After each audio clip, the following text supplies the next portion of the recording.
저희가 이 국민과의 대화를 준비하면서 KBS 홈페이지를 통해서 여러분의 질문을 계속 받아왔는데요. 지금 생방송 시청해 주시면서도 시청자 여러분께서, 국민 여러분께서 질문을 올려주고 계십니다. 김용준 기자가 그 내용 정리해서 알려드리겠습니다.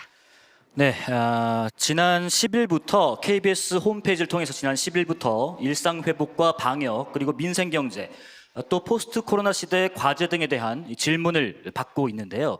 지금까지 모두 1,443건의 질문이 올라왔습니다. 오늘 오후 8시 13분까지 올라온 질문들을 주제별로 분류한 결과를 보면요. 자, 민생경제 관련된 질문이 28%로 가장 많았고요. 두 번째는 백신이나 치료제 또 의료 관련 질문이 많았습니다. 포스트 코로나 시대 과제에 대한 질문이 10%, 단계적 일상 회복 3주 평가에 대한 질문은 5%였습니다.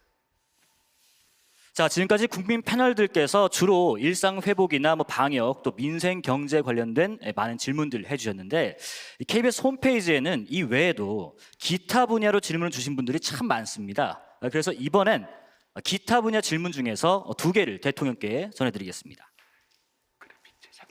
자, 먼저 첫 번째입니다. 시청자 송기준 씨께서 준비해 주신 질문인데요. 취임 후에 국가 균형 발전과 지방 분권에 대해서 노력하셨습니다만 비수도권은 청년 일자리가 없어서 붕괴되고 있다며 남은 임기 동안 국가 균형 발전과 지방 분권에 대해서 어떤 대안을 내놓으실지 궁금하다고 하셨습니다. 대통령께서 먼저 답변 부탁드리겠습니다. 국가 균형 발전 그리고 또 지방 분권에 대해서 강조를 많이 해왔고요. 우리 정부의 가장 중요한 국정 목표의 하나로 삼고 있습니다. 국세와 지방세의 그 비중을 에서도 지방세 비중을 더 높여나가는 방식으로 재정 분권도 높여나가고 있고요. 그리고 또 아시다시피 국회 분원도 세종시에 이렇게 설치하기로 그렇게 법제화가 이루어졌고 또 공공기관 지방 이전도 계속 이루어지고 있습니다. 그럼에도 불구하고 수도권 집중은 멈추지 않고 있습니다. 지금 전 국민들의 50% 이상이 수도권에 살고 있고요. 청년층들은 56% 정도가 이 수도권에 살고 있습니다. 수도권에 좋은 일자리가 모여 있기 때문에 지방의 청년들이 계속 수도권으로 모여들고 그래서 수도권은 아까 주거 문제라든지 여러 가지 과밀 현상이 생기면서 지방은 오히려 소멸된다는 피폐해지는 그 현상이 생기고 있습니다. 지금 우리 정부가 생각하고 있는 보다 강도 높은 국가 균형 발전 그 방안은 이런 것입니다. 지금 현재의 이 지방자치단체의 차원에서는 수도권과 경쟁하기가 매우 힘듭니다. 그래서 지방에서도 광역자치단체들이 서로 모여서 하나의 권력으로 공동경제권 또 일생활권을 이루어야만 수도권과 제대로 경쟁해낼 수 있다고 생각합니다. 우선 부산, 울산, 경남 이 불경 쪽에서 먼저 시작을 해서 내년 1사분기에 3개 지자체가 함께하는 특별지방자치단체를 결성할 계획이고요. 이 대구와 경북도 내년 하반기까지 똑같은 계획을 세우고 있습니다. 이렇게 지방을 권력으로 이렇게 힘을 합치게 해서 수도권과 경쟁하게 하는 그것이 이제 정부가 가지고 있는 하나의 방안이고 또 하나는 이 지방 인구가 줄어들고 있는 곳을 지방 소멸 우려 지역으로 지정을 해서 정부가 지방 소멸에 대한 대응 기금을 1조 원 이렇게 마련을 했습니다. 그것으로 점점 어려워지는 지역에 대해서 교육 문제라든지 주거 문제라든지 교통 문제라든지 집중적으로 지원할 계획을 가지고 있습니다. 네, 그러니까 지방 권역을 좀 묶어서 수도권과 경쟁할 수 있는 환경을 만들고 또 소멸될 수 있을 우려가 있는 지자체는 좀 더 신경을 쓰겠다는 말씀해 주셨고요. 한 가지 더 드리겠습니다. KBS 홈페이지 역시 올라온 기타 분야 질문인데요. 시청자 이영희 씨께서 주신 질문입니다. 아직 임기가 많이 남으셨지만 임기 중에 지금까지 가장 큰 성과와 또 아쉬웠던 점은 무엇인지 질문해 주셨습니다. 답변 부탁드리겠습니다. 성과라고 하면 오늘도 뭐 질문하시는 분 중에 말씀을 해주셨는데 우리 K 방역을 비롯해서 대한민국의 위상이 아주 높아졌다. 지금은 거의 뭐 세계에서 톱10 경제뿐만 아니라 민주주의, 문화, 방역, 보건, 의료 또는 뭐 이렇게 국방력, 심지어 외교, 국제 협력 이 모든 분야에서 거의 톱10으로 인정받을 만큼 국가 위상이 높아졌다는 것이 그 성과라고 할 수 있을 것 같고요. 아쉬웠던 것은 역시 아까도 질문이 나왔지만 부동산의 문제에서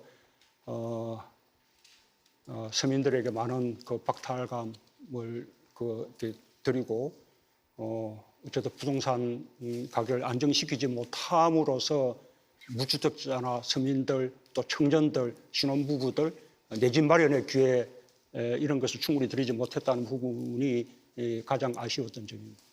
네, 국가 위상이 상당히 올라갔다는 점이 가장 큰 성과, 또 부동산 문제가 좀 아쉬운 면이라고 말씀해 주셨습니다. KBS 홈페이지를 통해서 질문해 주신 국민들께 감사드립니다. 네, 김용준 기자였습니다. 그럼 부동산 질문 좀 더 받을까요? 아니, 너무 아프시다 그러는데, 예. 예, 괜찮습니다. 예. 네, 괜찮으십니까? 네, 괜찮으시답니다. 네. 여기 앞에 여성분, 네. 민생경제 관련된 거 조금 하고 포스트 코로나로 마무리 질문 들어가겠습니다. 예. 네, 강북구에서 온 박정혜라고 합니다. 제가 질문할 수 있게 돼서 너무 기쁜데 그것보다 엉덩이가 너무 아파서 일어날 예. 수 있어서 기쁩니다. 시간이 많이 흘렀긴 합니다. 예. 저는 첫째는 지금 많이 이제 소상공인들이나 여러 국민들한테 지원책을 많이 내놓고 계시긴 한데 옛말에도 가난은 나라도 구제를 못한다고 했습니다. 그래서 돈으로 할 수 있는 거는 이제 어느 정도 이제 제한이 많이 있다고 생각이 되는데 저 역시도 5년 넘게 한 식당을 폐업하고 지금은 이제 현재는 백수입니다. 근데 제 생각으로는 저같이 이렇게 가게를 하다가 접으신 분들도 많고 또 그래서 그로 인해서 이렇게 공실이 많이 생겼잖아요. 근데 이제 그 두 가지를 이렇게 접목을 해서 우리가 주택이 없는 사람들 같은 경우는 나라에서 임대주택을 하듯이 그런 것도 한번 제안을 드리고 싶어서 제가 질문을 했습니다. 네, 좋은 아이디어인 것 같은데 어떻게 생각하시는지요, 대통령께서는? 예, 이 부분은 그 말씀하신 취지에 제가 이제 공감을 하고요. 혹시 구체적인 지금 어떻게 진행되고 있는지를 좀 우리 네, 홍남기 경제부총리께서 예. 예, 네. 부총리입니다. 말씀 잘 들었고요. 아까 폐업을 하셨다고 해서 가슴이 굉장히 네, 울먹이셨어요. 예. 마음이 아픕니다. 정부도 이제 소상공인들께 코로나 위기가 가장 취약계층과 또 어려운 소상공인들에게 집중적으로 왔고 회복 과정에서도 역시 마찬가지라고 생각이 됩니다. 그래서 정부가 재정이 허용하는 범위 내에서는 가능한 한 그런 어려운 계층에게 최대한 집중적으로 지원하고자 노력해 오고 있다는 말씀을 드리고요. 심지어 우리 선생님처럼 어려워서 폐업한 경우에도 폐업 지원과 또 재기 지원할 수 있는 자금을 확보해서 사실 지원을 해드리고 있습니다. 그래서 잘 그런 부분을 활용했으면 좋겠고요. 지금 말씀하신 대로 저희가 가다 보면은 공실이 많아서 여기에 대해서 최근에는 뭐 이렇게 크게 임차료 받지 않고 공실을 대여하겠다는 그런 사람도 나타난 걸로 알고 있습니다. 저는 뭐 상당히 좋은 괜찮은 아이디어라고 생각을 하고요. 아마 민간에서 자발적으로 이와 같은 운동이 일어날 수 있을 거로 생각이 되고요. 거기에 재정적인 측면에서 저희가 착한 임대인 제도로 해서 임대료를 깎아줬을 때 세액 지원하는 것처럼 혹시 재정이나 세제상 지원에 의해서 이와 같은 빈 공실 사무실을 또는 소상공인들이 쓸 수 있는 것을 잘 연결해 줄 수 있는 방법이 있는지 저희가 연구 검토해 보도록 하겠습니다. 좋은 아이디어라고 생각이 됩니다. 네, 감사합니다.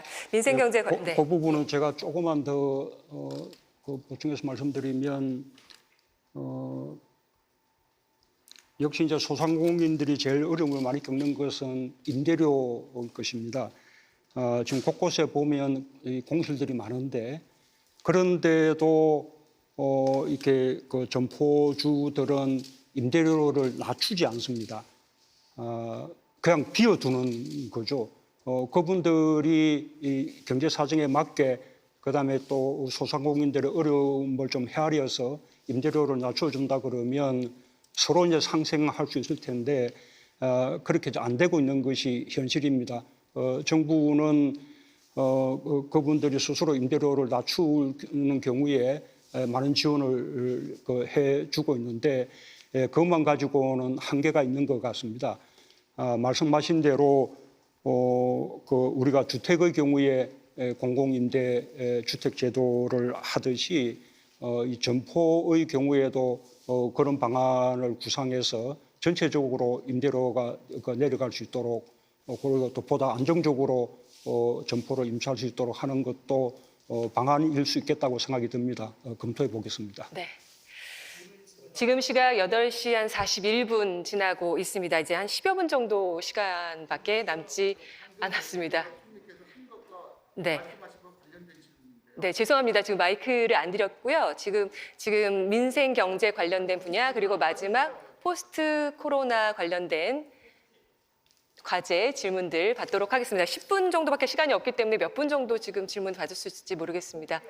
저 왼쪽 뒤에 여자분께 질문권 드리겠습니다. 네.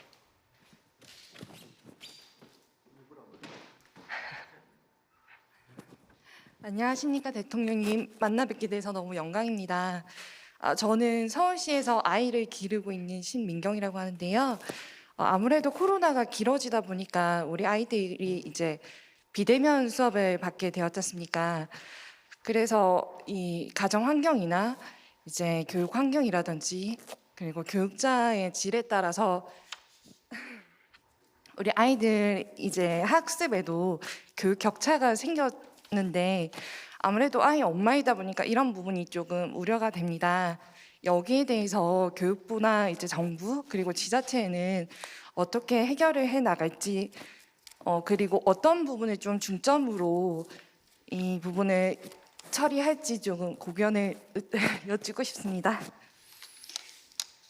예, 말씀하신 대로 코로나 상황 때문에 원격 수업이 되다 보니 이 교육 격차가 많이 이제 발생하고 있는 것이 우리나라뿐만 아니라 전 세계적으로 아주 큰 걱정거리입니다.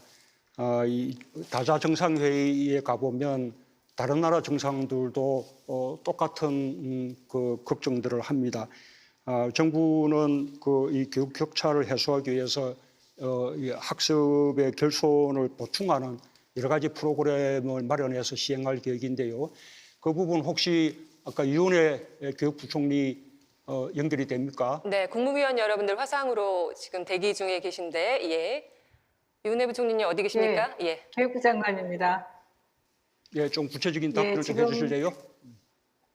예, 아이들이 이제 비대면 수업이 장기화되면서 겪게 되는 학습 결손을 해소하기 위해서 우선 저희가 전면 등교를 추진하고 있습니다. 학교에 가야만 학습이나 심리 정서, 사회성 발달 등에 온전하게 누릴 수 있는 것들이 있기 때문에 이제 등교를 철저하게 방역을 준비하면서 하고 있고요. 지금 말씀하신 학습 격차를 해소하기 위해서 저희가 여러 가지 보충 프로그램들을 진행을 하고 있습니다. 교과 보충 프로그램은 원하는 학생이나 이제 교사들이 추천한 학생들의 경우에는 필요한 과목에 대해서 선생님들이 직접 보충 프로그램들을 방과 후나 방학 때 지도하게 되고요. 내년에는 이제 교대나 사대의 예비 교사들, 대학생들이 소수의 학생들을 그룹으로 상담, 심리 지원이나 학습까지를 포함해서 그렇게 지원하고 있습니다. 그래서 아이들에게 필요한 맞춤식 지원들이 될 수 있도록 시도교육청과 저희가 교육회복 종합 방안을 마련해서 이미 시행 중이고 내년 1년 동안은 예산도 집중적으로 지원하면서 추진할 계획입니다. 네. 관련돼서 답변. 예. 그런 여러 가지 이제 방안들을 할 그 계획을 가지고 있고요. 무엇보다 중요한 것은 빨리 전면 등교 수업이 이루어지는 것이 뭐 가장 근본적인 해법이라고 생각합니다. 그러려면 완전한 일상 회복이 이루어져야 할 것 같고요. 우리 아이들을 위해서라도 우리가 함께 일상 회복을 위해서 계속 노력해 가자는 말씀을 드리겠습니다. 네, 대통령 국민과의 대화 일상으로 이제 한 10분 정도 또 안 남았는데요. 마지막 포스트 코로나 시대의 과제에 관한 질문을 받아보기 전에 VCR 하나 보고 지나가도록 하겠습니다. 프랑스와 미국의 지금 현재의 모습 전해드리죠. 일상 회복이 시작된 프랑스. 마스크를 벗은 사람들의 거리, 활기가 느껴집니다. 하지만 지하철 안의 풍경은 조금 달랐는데요. 바로 실내에서나 대중교통을 이용할 경우 마스크 착용 의무화가 시행되고 있기 때문입니다. Il faut le porter. C'est un écran contre les microbes. Tout à fait. 실내 마스크 착용 외에도 지켜야 할 것이 하나 더 있습니다. 바로 식당이나 병원 등 다중 이용 시설에 입장하거나 대중교통을 이용할 때 백신 접종 증명이 필요한 보건 패스 제도입니다. C'est vrai qu'on a une recrudescence du Covid en Europe, donc il faut rester vigilant. Et je pense que les gens préfèrent ça au fait d'être reconfinés. 프랑스는 자유롭지만 최소한의 방역을 시행 중인데요. 프랑스에서 한국 식당을 운영하고 있는 우리 교민의 이야기를 들어봤습니다. 그러니까 전에는 이게 맞았나 안 맞았나 뭐 이제 이걸 검사할 수도 없고 신분을 보여달랄 수도 없는 상황이었는데 그걸 딱 검사를 하니까 맞으셨구나. 그 안심하는 그게 생기니까. 일상 회복과 최소 방역이 공존하는 프랑스. 보건 패스 제도가 코로나로부터 시민들을 지켜줄 수 있을까요? 미국 뉴욕. 미국 역시 빠르게 일상 회복 중인 모습인데요. 코로나19 이전으로 돌아간 것만 같은 활기를 되찾은 이유. 그 중심에는 미국이 강력하게 추진한 백신 접종이 있었습니다. 곳곳에 마련된 임시 백신 접종소. 이곳에선 누구나 언제든지 접종이 가능합니다. 학교도 오픈을 하고 레스토랑도 다 오픈을 하고 비록 마스크는 쓰고 있지만 많은 이제 친구들도 만나고 수업도 대면 수업도 듣고 그래서 다시 거의 예전으로 돌아간 기분이었어요. 하지만 백신으로 인한 갈등은 미국 곳곳에서 이어지고 있습니다. 백신 접종을 반대하는 사람들, 백신에 대한 강한 불신을 드러내고 있습니다. I think it's criminal. If you look at the statistics for children with COVID, they have a much higher chance of having a serious complication from the vaccine than they do from COVID. 그럼에도 미국 정부의 백신을 맞추려는 노력은 경기 회복이라는 효과로 나타나고 있었습니다. 인플레이션이나 물류 대란 이런 현실적으로 어려운 점이 있긴 하고 뉴욕도 이제 한국과 같이 위드 코로나의 시대로 이제 접어드는 것 같습니다. 다음으로 미국이 가장 노력을 기울인 것 중 하나. 바로 코로나19로 피해를 입은 소상공인과 자영업자들에 대한 파격적인 지원 정책입니다. 뉴욕 현지에서 정부를 통해서 많은 혜택의 프로그램을 지원을 받았기 때문에 한국 정부도 한국에 있는 자영업자들한테 많은 지원의 혜택을 좀 주시면 좋을 것 같습니다.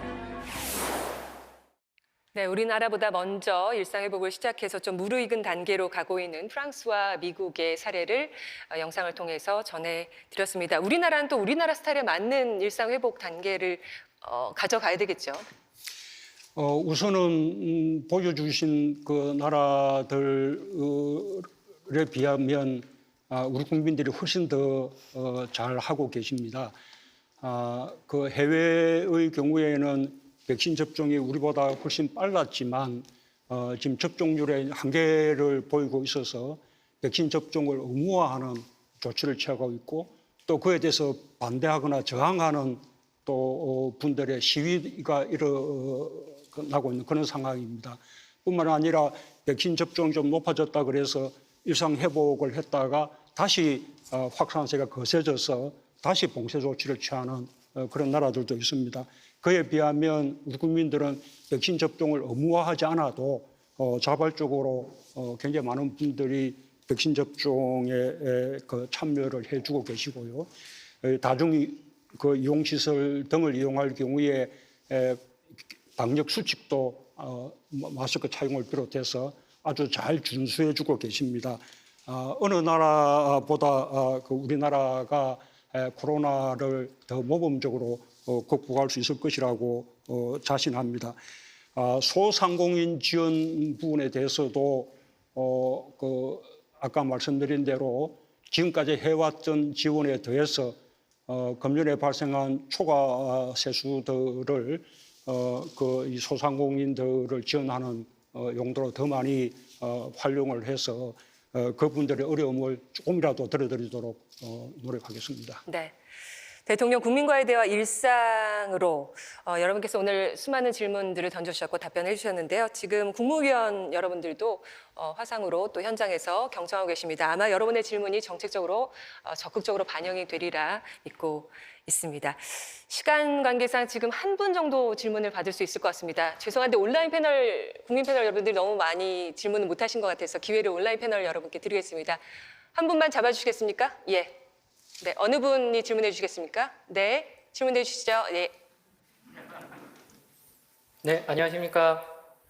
저는 울산에서 제조업계에 종사하고 있는 이무상이라고 합니다. 제가 질문드리고자 하는 사항은 먼저 정부가 생각하는 포스트 코로나 시대에서 살아남기 위한 대한민국 제조업의 비전은 무엇인지, 그리고 그 비전 달성을 위해서 정부에서 계획 중인 정책에는 어떤 것들이 있는지, 마지막으로 이와 발맞추기 위해서 기업들은 사전에 어떤 준비를 하고 있어야 하는지에 대해 궁금합니다. 네, 오늘의 국민 패널 마지막 질문입니다. 예, 이 답변을 누가 하는 건지 좋을지 모르겠는데 아시다시피 우리나라는 세계에서 5대 제조업 강국입니다. 웬만한 G7 국가들보다 더 제조업 강국이라고 할 수 있습니다. 이 제조업 강국을 유지해 나가는 것이 그것에 한국의 미래 경제가 있다고 생각을 합니다. 과거에 한때 이제 제조업은 저물고 서비스업이 더 중요한 시대가 되었다, 이런 이야기들을 많이 했는데 저는 그 제조업의 경쟁력을 계속 유지해 나가는 것이 무엇보다 필요하다고 생각합니다. 이 제조업의 경쟁력을 유지해 가기 위해서는 역시 빠르게 디지털화해 나가는 것이 필요하다고 보고요. 또 앞으로 이게 탄소 중립 시대에 이런 ESG 경영이라든지 RE100이라든지 이 탄소 중립의 흐름에 동참하는 기업들의 노력이 있어야만 제조업의 경쟁력이 유지될 수 있을 것이라고 생각합니다. 기업들만의 그 힘으로는 힘겨울 수 있습니다. 정부가 그 방향으로 적극적으로 모든 노력을 다해서 지원해 나가겠습니다. 네. 대통령 국민과의 대화 일상으로 예정된 시간이 모두 지나갔습니다. 문재인 대통령께서 이 국민 패널 여러분들의 다양한 질문 들으시면서 어떤 생각을 하셨는지, 또 못다한 말씀, 이 질문에 대해서 내가 참 공부를 많이 했는데 못 드린 말씀이 있든지 강조하고 싶은 말씀, 꼭 드리고 싶은 말씀이 있다면 마무리로 부탁드립니다. 예, 오늘 이렇게 직접 국민들과 대화하고 소통할 수 있는 그런 기회를 갖게 되어서 아주 기뻤습니다. 오늘 해주신 여러 가지 말씀들은 질문을 하는 형식이었지만 정부에 대한 당부도 많이 담겨 있었다고 생각합니다. 그런 점들을 저희가 항상 되새기면서 마지막까지 이 국정을 성공적으로 마무리할 수 있도록 노력을 하겠습니다. 한 가지 제가 국민들에게 꼭 당부드리고 싶은 말씀은 아까 어느 분이 말씀해 주셨습니다만 이제 한국은 정말 자부심을 가질만 합니다. 한국은 경제뿐만 아니라 민주주의, 국방 또는 문화, 보건의료, 방역, 그런 또 외교, 국제협력 이 모든 면에서 이제는 톱10의 나라가 되었습니다. G7 국가들이 세계적 과제를 논의하는데 좀 더 그 G7만으로 부족하고 좀 넓힐 필요가 있다고 해서 G10 정도 구성할 경우에 가장 먼저 대상이 되는 나라가 한국입니다. 자부심을 가져주십사라는 말씀을 드리겠습니다. 제가 이런 이야기를 하면 이것은 자화자찬이다. 또 국민들 삶이 이리 어려운데 뭐 무슨 소리 말이냐 이렇게 말씀하시는 그 비판들도 있다는 거 알고 있습니다. 그러나 이것은 우리의 주관적인 평가가 아니라 세계에서 하는 객관적인 이렇게 평가입니다. 이 자부심을 왜 가져야 하는가 하면 지금 우리가 갖고 있는 이 자부심이 앞으로 우리가 미래에 발전할 수 있는 원동력이 되기 때문입니다. 뿐만 아니라 이 성취는 우리 정부만이 이룬 성취가 아닙니다. 역대 모든 정부의 성취들이 모인 것이고 결국은 오랜 시간 동안 우리 국민들이 노력해서 이룬 성취입니다. 2차 세계대전 이후 70년 동안 가장 성공한 나라가 한국이라고 이야기들을 합니다.